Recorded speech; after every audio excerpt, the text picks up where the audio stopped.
Georgia Senate race, former football star Herschel Walker is set to face off against Senator Raphael Warnock. Many in the GOP worried about Walker's recent missteps and whether that spells trouble in a state that they desperately need to flip.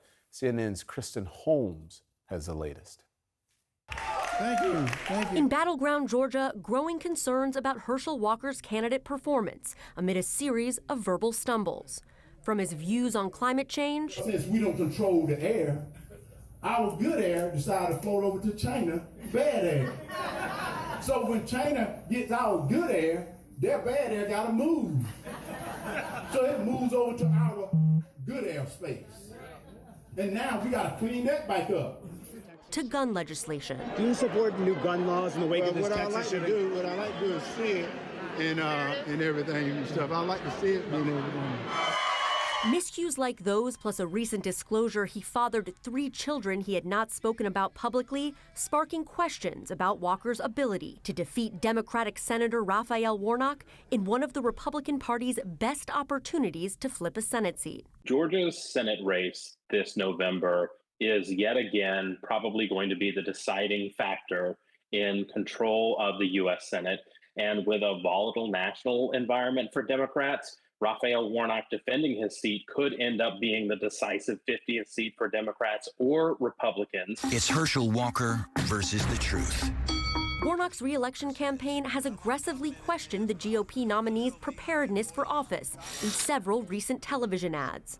Is Herschel Walker really ready to represent Georgia? Hello there! Walker's campaign now signaling a reset.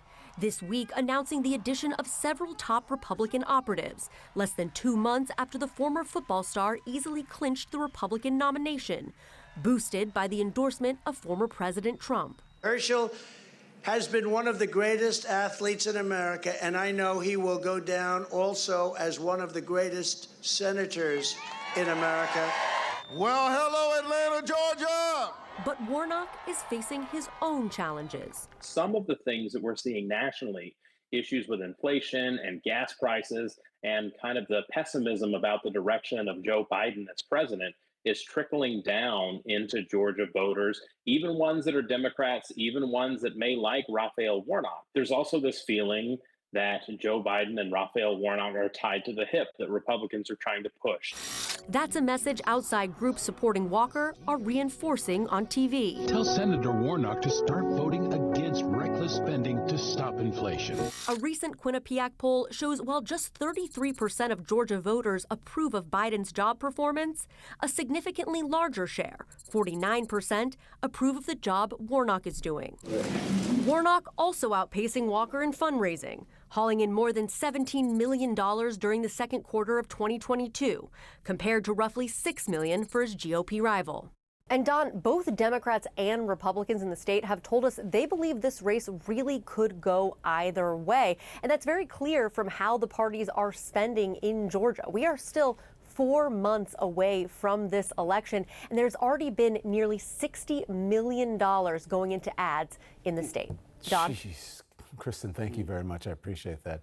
Joining me now, CNN senior political analyst Ron Brownstein. Ron, thank you. I mean, it's a lot of dough, right? It is a lot of money. Let's put up that poll again because, 49% of Georgians approve of the job Warnock is doing. He's pulling in the money, more money than Walker. Recent Quinnipiac polling shows that Warnock is up 10 points. Yeah. There it is. That's probably too high.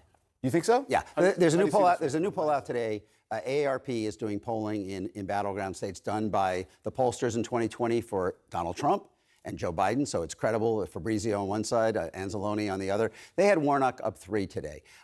But most importantly, they had Warnock up 3 at a time when Biden's approval, as Kristen's piece pointed out, was only 34% in the state. That is remarkable. He's running 16 points ahead of where Biden is. We have seen very little of that in the last couple decades, candidates being able to levitate that far above a president in their own party. But Warnock has some real assets, and Walker has some real vulnerabilities. It's interesting because he has all these missteps. There's a gaffe after gaffe after gaffe and even straight up lies. But the interesting thing is that he appears to be getting all of the media attention even with that. Is that drowning out his opponent? No, I think Warnock has a pretty vivid presence in Georgia. You know, look, I mean, people who run and study Senate elections talk about how over our lifetime they have become more parliamentary, meaning that voters increasingly seem to be deciding which party they want in control of the Senate and not so much on a choice between two individuals.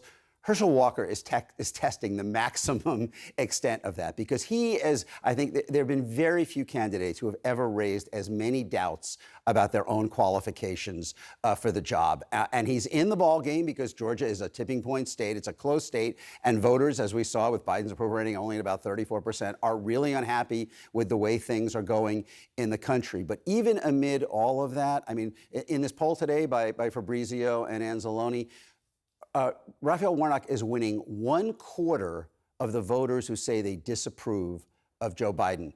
Go back to 2018, there was no more than roughly 10 or 11% in any state of voters who disapproved of Trump who said they were going to vote for the Republican candidate, and he's winning 24% at the moment. By the way, John Fetterman is very similar to that in another poll that AARP did in Pennsylvania. So the question is, can they separate themselves from what is very real disenchantment with Biden, especially by focusing on weaknesses in their opponents? Well, speaking of Walker's, I mean, he's still got 93% of the Republican vote in Georgia. I mean, it could be a really good midterm for Republicans.